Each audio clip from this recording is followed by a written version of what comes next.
عليكم. هعمل لكم النهارده كفته مشويه بس بطريقه يعني جديده، اتمنى ان هي تعجبكم. ده نص كيلو لحمه مفرومه انا فرماه في البيتي، على الاقل انتي بتعرفي ان دي لحمه انتي شايفاها بنفسك، بدل ما بتجيبي اللي هي الجاهزه دي مش عارفين دي ايه. دي بصلايه متوسطه انا حطاها في المبشره هي عشان تصفي ميتها وهقولك ليه.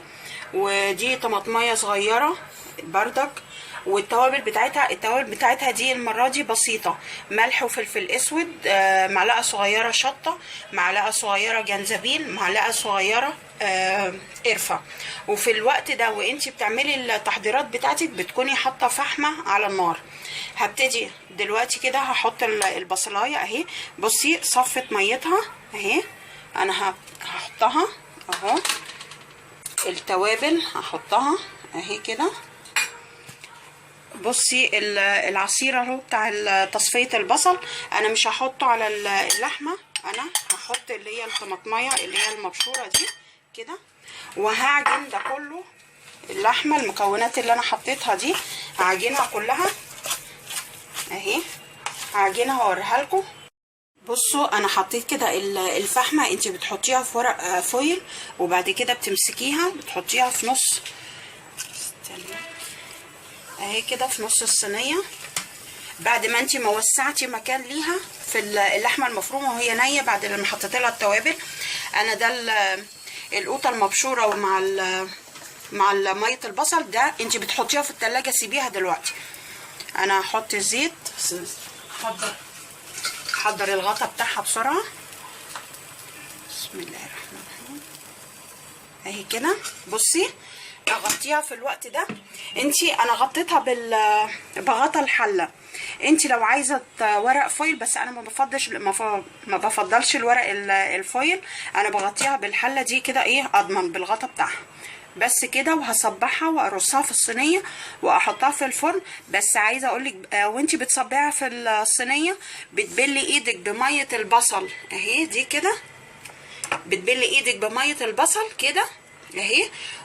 انا هرفع غطا الحله اهو، ده انا سبتها بعد فتره والفحمايه اهي اتطفت، اشيلها كده بقى. انا هصبع وهجيب الخلطه اللي هي بتاعت ميه البصل والقوطه اللي انا قلت لكم عليها، وجبت الصينيه. انا كان عندي ليا رصيتها قطعتها حتت صغيره وحطيتها في الحله في الصينيه. لو انت مش عايزه الليا دي حطي معلقه سمنه كده. دي اللي هي العصايه دي اللي هي اللي انا هعمل عليها الكفته اهي كده. انا هبل ايدي اهو، وهبتدي بقى اصبعها وارص الصينيه وهوريها لكم.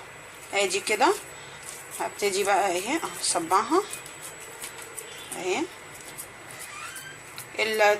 انتي الحجم بقى اللي انتي عايزاه كبير عايزاها صغيره، الحجم اللي هو ايه اللي يريحك اهو كده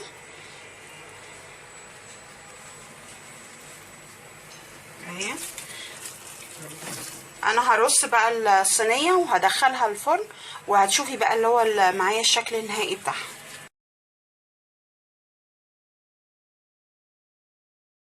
ده كده الشكل النهائي بتاعي.